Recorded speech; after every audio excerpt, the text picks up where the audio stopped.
कस्तो लाग्यो अरे तिमी किन ल यिनी पहिले आउट भयो नि क्या हो तिमी भाग न नानी बस फ्रेममा नदेख बस बस न त्यही अगाडि गएर बस तिम्रो पालो आइहाल्छ नि ल ल ल कसको पालो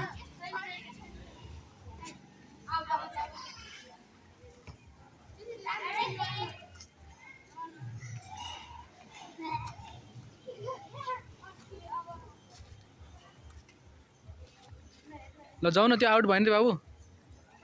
टच गर्नुपर्छ ल आउट जाऊ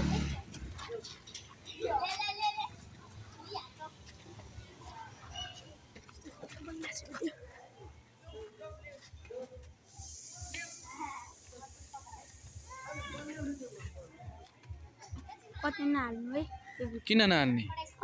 हाल्ने नि हो तिमी अब राष्ट्रिय खेलाडी बन्ने हो तिमी स्कुलमा गेम खेल्दैनौ के खेल्छौ अरू